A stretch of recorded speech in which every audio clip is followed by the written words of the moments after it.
అదే RTV app వార్తల్ని క్షణాల్లో చదివే అవకాశం ఉంటుంది. ఒక న్యూస్ పేపర్, ఒక టెలివిజన్ ఛానల్ మీ చేతుల్లో ఎప్పుడూ ఉంటాయి. ముఖ్యంగా ఈరోజు ప్రధాన అంశం ఏంటంటే పత్రిక సమావేశం పెట్టడానికి సామాన్య ప్రజానికానికి ఒక న్యాయం, అధికారులైతే ఇంకో న్యాయం. సామాన్య ప్రజానికం ఏదైనా దరఖాస్తు ఇస్తే ఆ దరఖాస్తును పూర్తిగా పరిశీలించకుండా 7-8 నెలలు వాళ్ళ దగ్గర పెట్టుకుంటారు. అదే కనుక అధికారులు ఏదైనా దరఖాస్తు కనుక ప్రజలపై కానీ ఇంకోరిపై ఇస్తే మాత్రం పోలీసులు వెంటనే స్పందిస్తారు. నేను గత 6-7 నెలల కింద ఒక దరఖాస్తు ఇవ్వడం జరిగింది. 5 నెలల కింద 5 months స్మార్ట్ సిటీలో జరిగిన అవినీతిలో మున్సిపల్ కమిషనర్, మున్సిపల్ ఎస్సీ, అలాగనే పిఎంసి ఈ ముగ్గురిపై కేసు పెడుతూ వెంటనే ఎఫ్ఐఆర్ చేయాలని ఇస్తే ఆధారాలతో సహా ఇస్తే ఆ రోజు పోలీసు వాళ్ళు ఎఫ్ఐఆర్ చేయకపోయేసరికి వెంటనే మేము హైకోర్టుకు అప్రోచ్ అయినాం.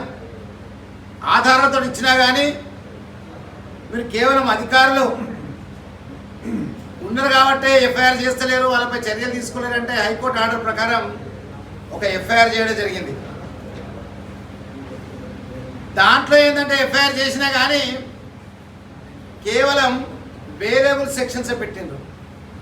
ఒక అధికారి కనుక మిస్అప్రోప్రియేషన్ ఫండ్స్ నిధులను కనుక దుర్వినియోగం చేస్తే అండర్ సెక్షన్ 409 మిస్అప్రోప్రియేషన్ కేసు కావాలి.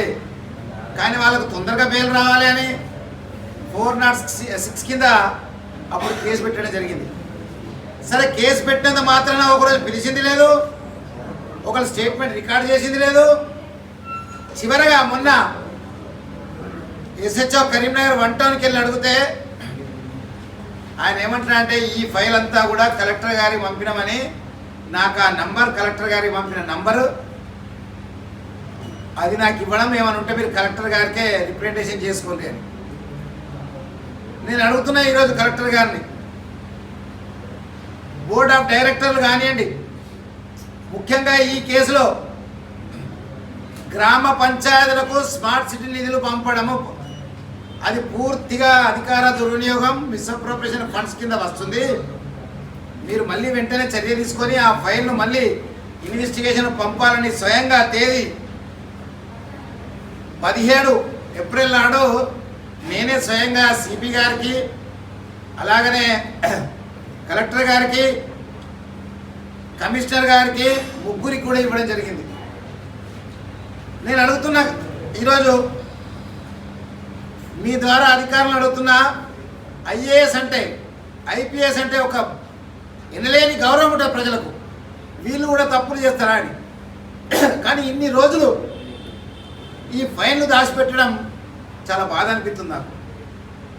నేను కలెక్టర్ గారిని అడుగుతున్నా, దయచేసి అమ్మా తల్లి ఆలోచించు, మీరంటే మంచి గౌరవం కరీంనగర్లో. అక్కడున్న ప్రిన్సిపాల్ సెక్రటరీ అరవింద్ కుమార్ అప్పుడున్న ఆయన కూడా ఈ స్మార్ట్ సిటీలో ప్రమేయం ఉంది. మరి ఎందుకు యాక్షన్ తీసుకోరు? అధికారులు అందరూ దీంట్లో ఇరుకుతారని, అధికారులు చేసిన అవినీతి అంతా బయటపడుతుందని ఈ రకంగా ఫైళ్లను దాచిపెట్టడం,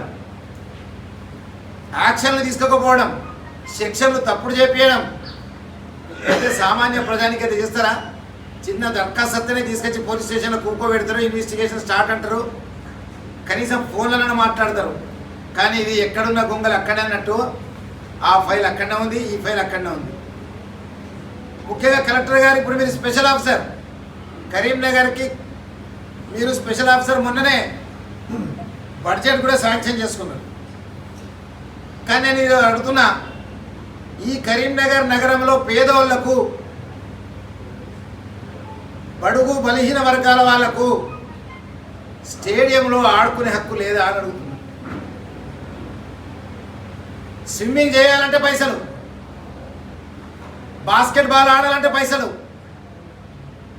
నేను మేయర్గా ఉన్నప్పుడు కరీంనగర్ నగరంలో ఉన్న పిల్లలందరూ కూడా సమ్మర్ వెకేషన్లో, సమ్మర్ హాలిడేస్లో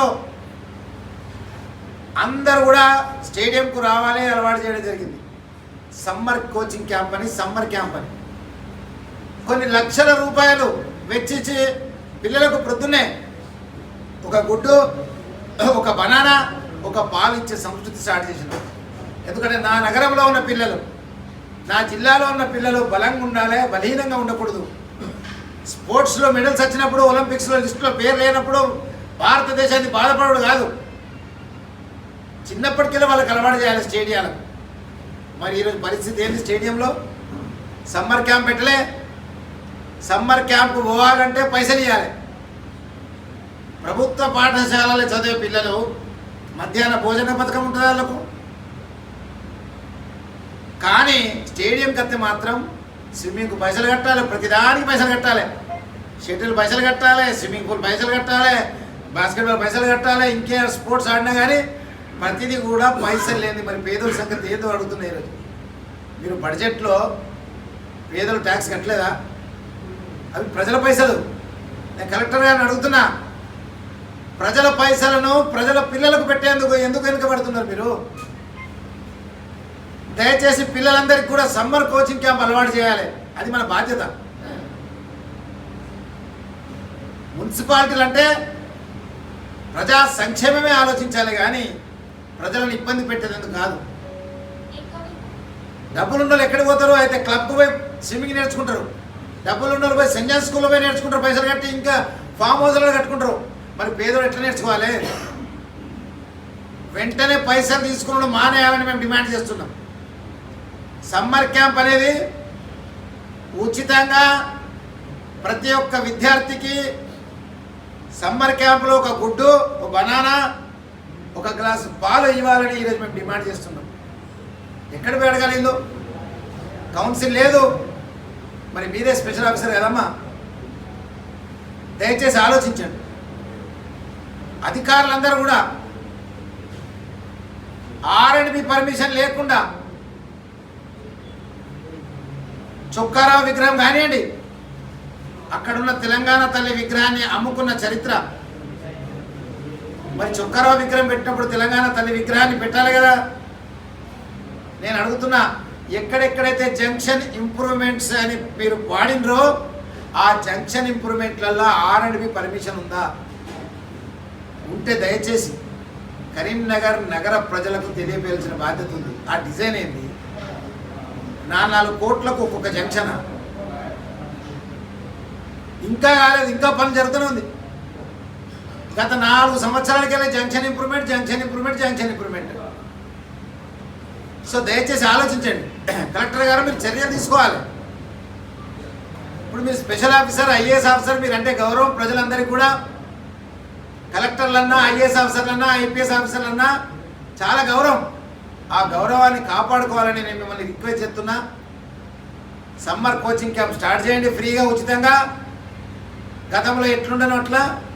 అలాగనే ఏదైతే అధికారులపై కమిషనర్ అవినీతిపై, అప్పుడున్న కమిషనర్ అవినీతిపై, అప్పుడున్న అధికారుల అవినీతిపై ఏదైతే ఆధారాలతో దరఖాస్తు ఇచ్చినామో దాన్ని దాచిపెట్టకండి. దయచేసి మళ్ళీ పోలీస్ స్టేషన్కి పంపి ఇన్వెస్టిగేషన్ స్టార్ట్ చేయమని నేను రిక్వెస్ట్ చేస్తున్నా.